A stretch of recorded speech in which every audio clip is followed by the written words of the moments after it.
మాఘపురాణం 11వ అధ్యాయము భీముని ఏకాదశి వ్రతము. సంవత్సరంలో వచ్చు 12 మాసములలోనూ మాఘమాసము అతి ప్రశస్తమైనది. అటువంటి మాఘమాసములో నదిలో కానీ నది లేని చోట తటాకము ఎందు కానీ తటాకము కూడా అందుబాటులో లేని ఎడల నూతి వద్ద కానీ స్నానము చేసినచో పాపములన్నీ హరించిపోవును. పూర్వం అనంతుడను ఒక విప్రుడు యమునా నదీ తీరమున ఉన్న అగ్రహారంలో నివసించుచుండెను. అతనికి పూర్వీకులందరూ గొప్ప జ్ఞానవంతులు, తపశ్శాలురు, దానధర్మములు చేసి కీర్తి పొందిన వారై ఉన్నారు. అతడు చిన్నతనం నుండి గడుసరి పెంకివాడు. అతడి తల్లిదండ్రుల భయభక్తుల వలన కొంతవరకు మాత్రమే విద్య నేర్చుకొనెను. దుష్ట సహవాసమును చేరి అనేక దుర్గుణములు కలవాడయ్యను.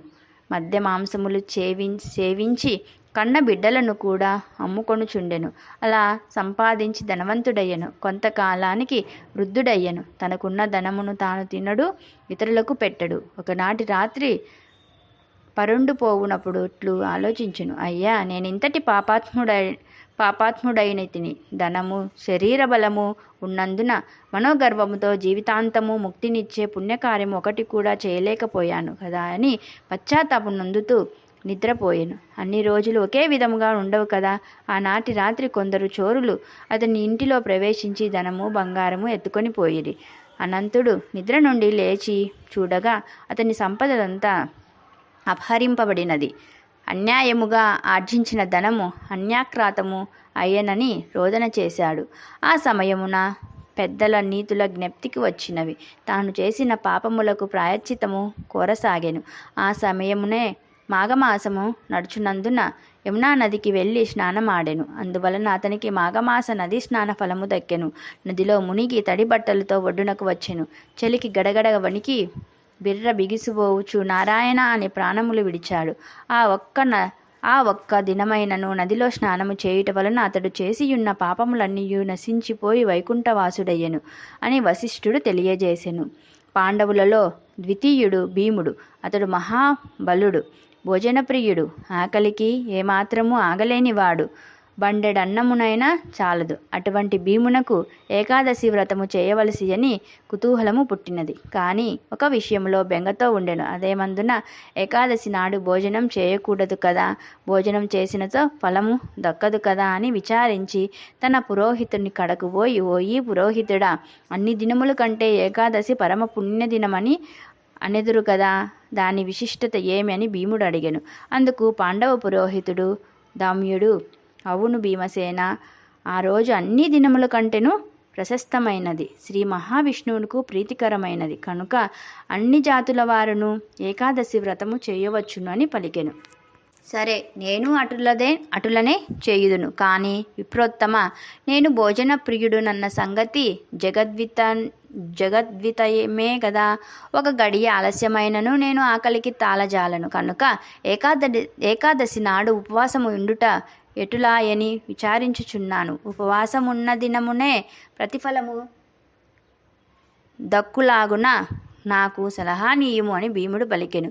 భీమసేనుని పలుకుల దౌమ్యుడు చిరునవ్వు నవ్వి, రాజా, ఏకాదశి వ్రతమునకు దీక్ష అవసరము. దీక్షతోనే కార్యము చేసినను కష్టము కనిపించదు. కాన నీవు దీక్ష భూనిచో ఆకలి కలుగదు. రాబోవు ఏకాదశి అనగా మాఘ శుద్ధ ఏకాదశి మహాశ్రేష్టమైనది. దానిని మించిన పర్వదినం మరొకటి లేదు. ఒక్కొక్క సమయంలో మాఘ ఏకాదశి రోజు పుష్యమి నక్షత్రముతో కూడినదై ఉండును. అటువంటి ఏకాదశి సమానమగున్నది మరి ఏదియూ లేదు.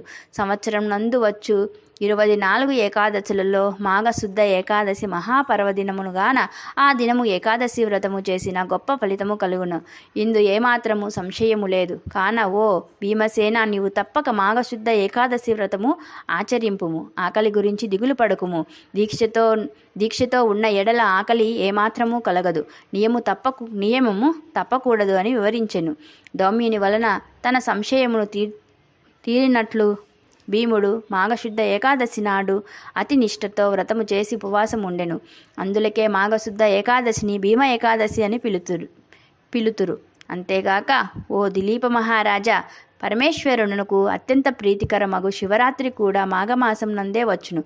కాన మహాశివరాత్రి మహత్వమును గురించి కూడా వివరించెదను. శ్రద్ధాలువై ఆలకింపుము అని వశిష్ఠుల వారు దిలీప మహారాజుతో ఇటుల పలికిరి. ఏకాదశి మహావిష్ణువునకు ఎటుల ప్రీతికరమైనదియో అదేవిధంగా మాఘ చతుర్దశి అనగా శివ చతుర్దశి, దీనినే శివరాత్రి అని అందురు. అది ఈశ్వరునికి అత్యంత ప్రీతికరమైన దినము. మాఘమాసం నందలి అమావాస్యకు ముందు రోజున వచ్చడి దీనినే మహాశివరాత్రి అని పలుచుదురు. ఇది మాఘమాసంలో కృష్ణ పక్ష చతుర్దశి నాడు వచ్చును. ప్రతి మాసం నందు వచ్చు మాస శివరాత్రి కన్నా మాఘమాస కృష్ణపక్షంలో వచ్చు మహాశివరాత్రి పరమేశ్వరునికి అత్యంత ప్రీతికరమైనది. ఆ రోజు నదిలో కానీ తటాకమునందు కానీ లేక నూతి వద్ద కానీ స్నానం చేసి శంకరుని పూజించవలెను. పరమేశ్వరుని అష్టోత్తర శతనామావళి సహితముగా బిల్వపత్రములతో పూజించవలెను. అటులా పూజించి శివప్రసాదం అమావాస్య స్నానము కూడా చేసిన ఎడల ఎంతటి పాపములు కలిగి ఉన్నను అవన్నీ వెంటనే హరించిపోయి కైలాస ప్రాప్తి కలుగును. శివపూజా విధానంలో శివరాత్రి కంటే మించినది మరొకటి లేదు. కనుక మాఘమాసం కృష్ణపక్షంలో వచ్చు చతుర్దశి ఉమాపతికి అత్యంత ప్రీతి పాత్రమైనది. కాన శివరాత్రి దినమున ప్రతివారు అనగా జాతి భేదముతో నిమిత్తము లేక అందరూ శివరాత్రి వ్రతమును ఆచరించి జాగరణ చేయవలెను. మున్ను శబరీ నది తీరం నందున్న అరణ్యములో కులీనుడును బోయవాడు తన భార్యాబిడ్డలతో నివసించుచుండెను. అతడు వేట తప్ప మరొక ఆలోచన లేని కడ మూర్ఖుడు. వేటకు పోవుట, జంతువులను చంపి వానిని కాల్చి తాను తిని తన భార్యాబిడ్డలకు తినిపించుట తప్ప మరేదియూ తెలియదు. జంతువులను వేటాడుటలో నేర్పడగలవాడు. క్రూర మృగాల సైతము ఆ బోయవాణిని చూసి భయపడి పారిపోయేవి. అందుచేత అతడు వనమంతా నిర్భయంగా తిరిగేవాడు. ప్రతిదినము వలెను ఒకనాడు వేటకు వెళ్ళగా ఆనాడు జంతువులేమియూ కనబడలేదు. సాయంకాలం అగుచున్నది. వట్టి చేతులతో ఇంటికి వెళ్ళెను. మనసు అంగీకరించనందున ప్రొద్దు కృంగిపోయినను అక్కడున్న మారేడు చెట్టు పైకెక్కి జంతువుల కొరకు ఎదురు చూచుచుండెను.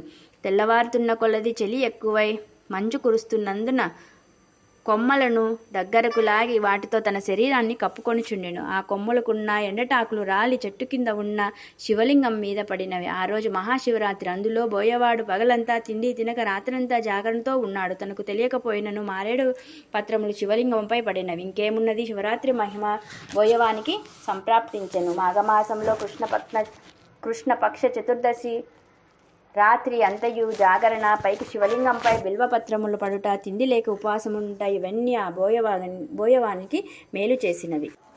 జరామరణములకు హెచ్చుతగ్గులు కానీ శిశువృద్ధి భేదములు కానీ లేవు. పూర్వజన్మలో చేసుకున్న పాపపుణ్యములను బట్టి మనుజుడు తన జీవితమును గడపవలసిందే.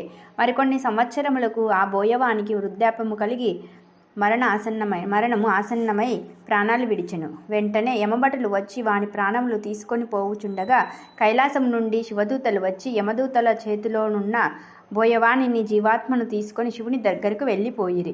యమభటులు చేయునది లేక యమునితో చెప్పిరి. యముడు కొంత తడువు ఆలోచించి శివుని వద్దకు వెళ్ళెను. శివుడు, పార్వతి, గణపతి, కుమారస్వామి, తుంబుర నారదాది గణములతో కొలువు తీరియున్న సమయంలో యముడు వచ్చి ఆయనకు నమస్కరించెను. ఉమాపతి యముని దీవించి ఉచితాసనమిచ్చి కుశల ప్రశ్నలు అడిగి వచ్చిన కారణమేమని ప్రశ్నించెను.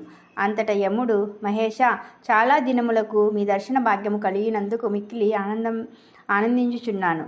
మీ దర్శన కారణమే ఏమనగా, ఇంతకుముందు మీ దూతలు తీసుకువచ్చిన బోయవాడు మహాపాపి, క్రూరుడు, దయాదాక్షిణ్యాలు లేక అనేక జీవహింసలు చేసి ఉన్నాడు.